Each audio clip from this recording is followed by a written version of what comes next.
Today starts the beginning of a new series. We're gonna be turning this literal mint condition twin turbo 1993 right-hand drive Supra into a single turbo swapped 2JZ. Before we go over the single turbo kit and the Garrett turbo and all that fun stuff, first things first, we need to strip the car of its twin turbo integrity and get this thing ready to go. As you can see, we've already started and taken the hood off of this car just so it gives us a little bit more light. But the main focus for today is taking the twin turbo setup off of the 2JZ. We actually did the same exact process on the 350Z back there because if you are not familiar, that 350Z is actually 2JZ swapped with a single turbo on it. Now taking the twins off this car is a pain in the ass. I don't think it's gonna be that bad, Teach. Not this time because it's in a Supra, but not a 350. The thing is the fitment of the 2J in the Supra's bay is really not that far off from the 2JZ. Are you sure? I mean, from the 350. You can look at it right now. We can literally go and look at it back to back. I feel like there's plenty of room in here currently, Teach, to get my hand in there and put a tool in there. That's what you think. That's what I think. Okay. I mean, I guess you can't really tell. It's pretty close, dude. It's pretty similar. I don't know. This is what our end goal is gonna look like. Now, it's probably not gonna look as pretty as this bay because this has gone through quite a lot to get it here. So with the knowledge we have accumulated over the years, we are noticing that at some point, the front bumper is gonna come off. But right now, that's a daunting task and we don't wanna do that. So we know the airbox needs to come off. All this plumbing to the turbo manifold needs to come off. So that's where we're gonna start. And TJ's getting amongst her. Get amongst it, Teach. I'm just going about taking off the hoses right now and kind of clearing all that stuff up.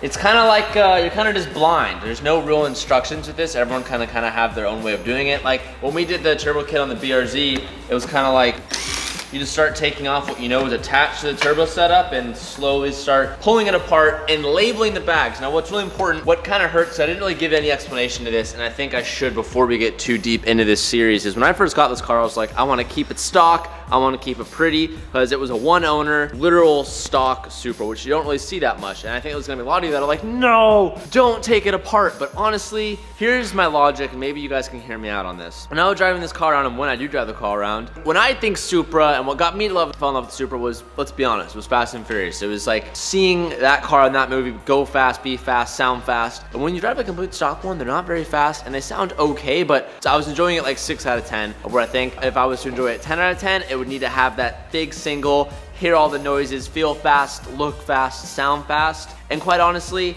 I don't think keeping the thing stock for 10 more years and selling it and making an extra 20 grand or whatever it would have been, I don't think that 20 grand is worth just enjoying it for the next 10, 15, 20, 25 years. So I'm gonna go ahead and just do with it as I please. It hurts me at the same time, but it also gets me pretty excited.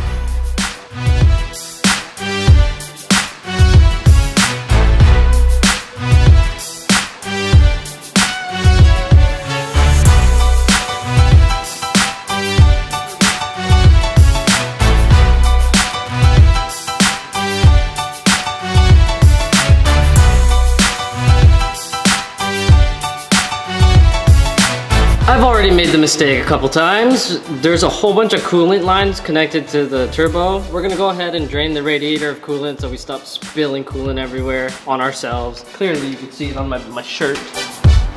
Oh, it's like Kool-Aid.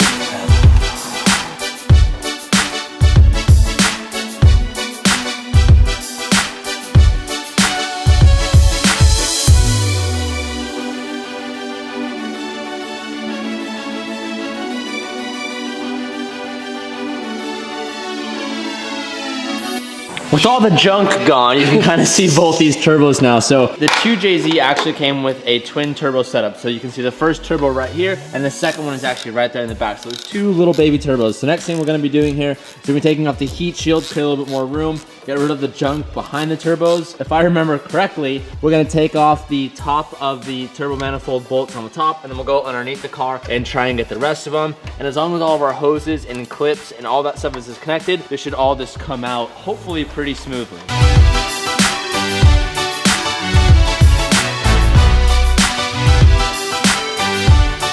We finally uncovered both turbos and the turbo manifold. Our goal here is to replace this guy, the guy on the side of the block. TJ knows that this is gonna be terrible. As in, there's 6 up here, and mirrored underneath. Now it's getting to the bottom ones that are tough. Yeah, we almost have all of the miscellaneous bits out of the way. There's just a couple more hoses to get all of this evap. I can see them. There's two right there holding the rest of that in. There's a lot of junk in the back on which we need to get rid of as well. We're looking good. We just need to double check and make sure, and it goes very slowly, that we uncover every hose and wire underneath so that when we take this out, we don't get caught up on anything, or even worse, rip anything out. So getting underneath the car, you can get a better idea of what we're looking at. So right now we're actually just gonna start by taking this downpipe off, because that, of course, is connected to the back of the turbos. But I'm gonna try to give you a slight idea of what it looks like if I can get the camera to cooperate. We don't have much vision from underneath, but we do know we have 6 of the turbo manifold bolts. You can't really see, but they're way up there. Way up there. Oh my God. But we have some extra hoses, O2 sensors, clamps that we're gonna try to get to from underneath the car. Then I've also noticed that we have a slight leak, but I'm not sure where it's coming from yet. So we're gonna try and investigate that too while we're underneath here, and maybe try and find the source of that. Because since we're pulling everything off the car right now, before we put the turbo kit back on, we're gonna I'm gonna go ahead and replace every single thing that looks like it has wear on it. Oh, if your thumb was there, you would have cut that off. Let's be careful. Take it.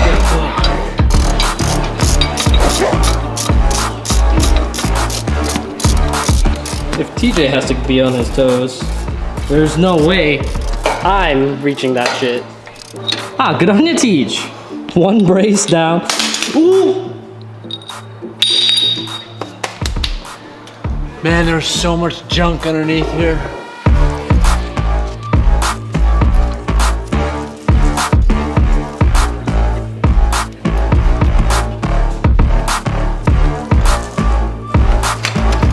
Oh, there's still a brace on there, mate.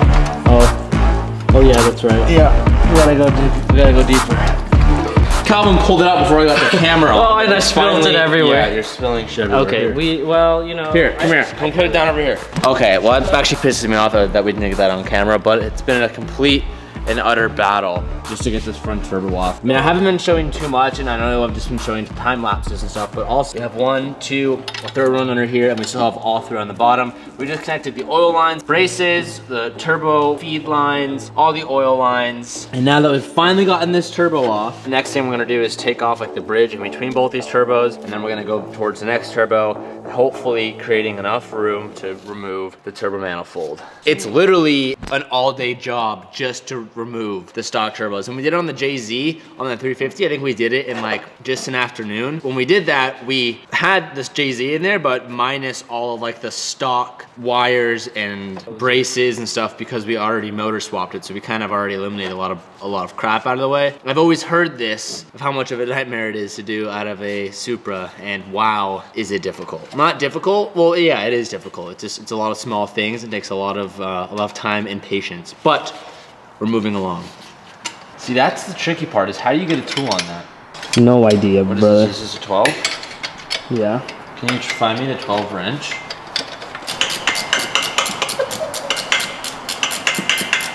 Day 2.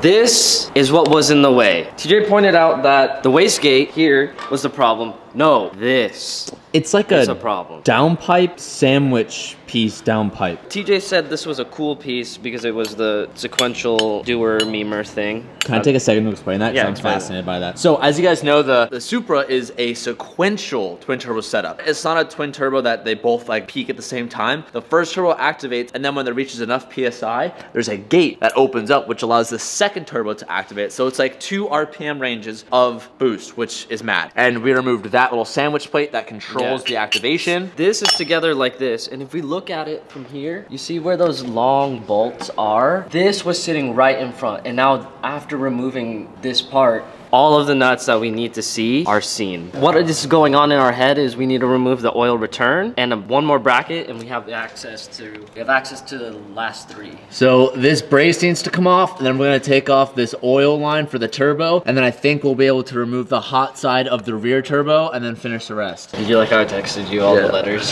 I was playing FR Legends. You were annoying the fuck out of me. I was pissed. Yeah, fuck you. Alright. You deserve it. There's that, and then we're gonna need a deep socket 12.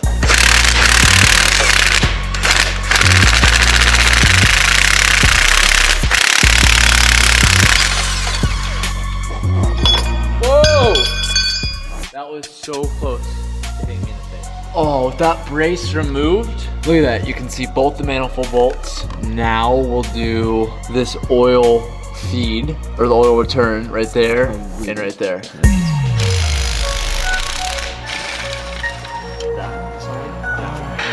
Second baby turbo is now out. God, my legs. That was really hard. Ladies and gentlemen, I am 1 bolt away from getting this whole entire turbo manifold off. I can't believe we actually pulled this off. I'm not able to really show you because, trust me, it's impossible to film in there. It's impossible to get it out. It's impossible to get it out. It's said to be impossible. We're about to do it. If I can break this last nut, it comes off. Here we go. Oh, my phone dropped.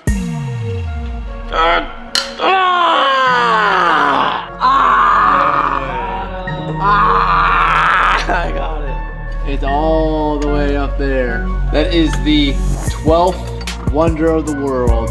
Yeah. Fuck. You have a Look at all party. that room, baby.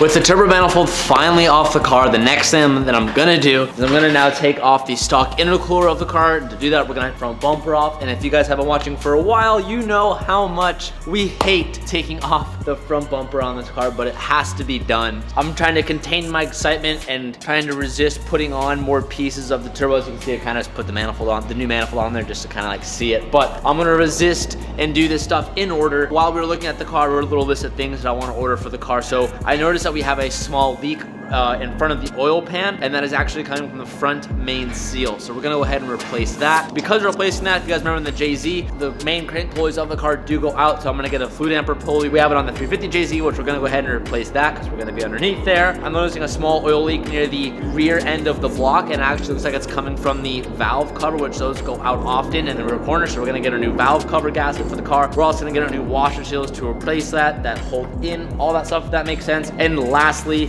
I'm gonna get a turbo manifold gasket because the actual kit that we got from Powerhouse Racing didn't come with a turbo manifold gasket. And the last time I reused these stock gaskets for the 350 JZ, they literally blew apart in a week. So we need to order that as well. That is all the parts I think we need to order to replace all of that, which isn't that much. I'll probably just overnight it so we can get it like as soon as possible. But that being said, let's continue on and now remove the front bumper to get to the intercooler.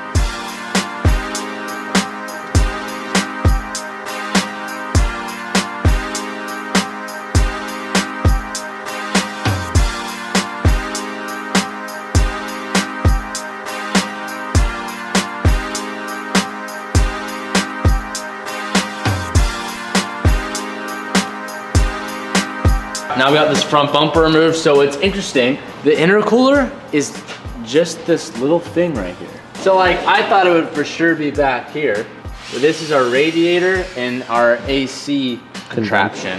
I thought this is gonna be like a power steering pump or an oil cooler, but this is big plastic tube. So you can actually see, here's like the intercooler that we know of, and then here's the plastic end tank. And you can see it actually feeds right up here, and that would be the cold side for the turbos. Crazy. So we're gonna remove all that stuff just to make new room for our intercooler. I don't know where that's gonna go quite yet. The long. Yeah, this gets sent all the way up to the intake manifold. So we're gonna disconnect this pipe as well, so that when Calvin pulls out the intercooler itself, we don't take the rest of the system with it. It's loose, Cal, but it's gonna be we're gonna have to pull.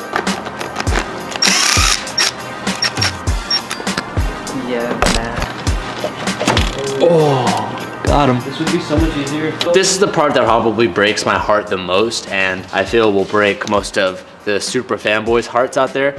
This was the RZ model, so one of the cool things that it came with that you don't see a lot on Supras is that it came with active aero. So if you haven't seen this car do it, it does actually have it. I have a button inside the Supra that I can actually activate this front lip. This front lip would activate it, and when you go above like 40 miles an hour or something like that, it like lowers and acts like as a front little like splitter. Very cool, especially in the 90s. It's a very cool feature, but with the new stuff coming with the car, I don't want to give it away quite yet. We're no longer going to be able to use this with our new bumper that's coming in. And quite honestly, it's just taking up a lot of unnecessary space, and it's blocking us from removing the intercooler. So I think we're gonna go ahead and just remove it right now, but let's all take a moment and appreciate how cool that was.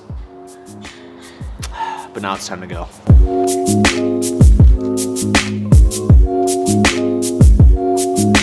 1 minute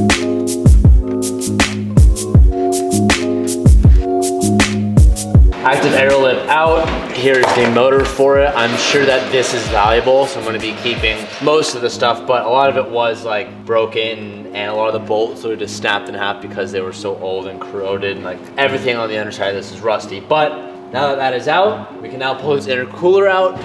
We are almost done removing all the stock twin turbo setup stuff. Pull it out, there you go. Oh, that actually hurt my lip. Dude, look at how fat that is. Ugh, it's a thick boy. That's massive. Man. All right, everything twin turbo related to the Supra has been removed, and it's kind of a clusterfuck of everything. I'm doing my best to keep all of our parts. For whatever reason, if we ever decide to go back to this, which I doubt will ever happen, she is now ready to, well, I actually, in the process of today, I ordered a bunch of new stuff, which I told you guys, so we're waiting to do that. So probably come tomorrow, we're gonna be taking apart all of this front side and the radiator and the AC stuff, because we need to get to the crank pulley and we need to replace the front main seal, and we need to do some maintenance job before we go bigger power on this car. But that was an extremely long video, so I hope you guys enjoyed that. I will see you guys in the next one. And I'm feeling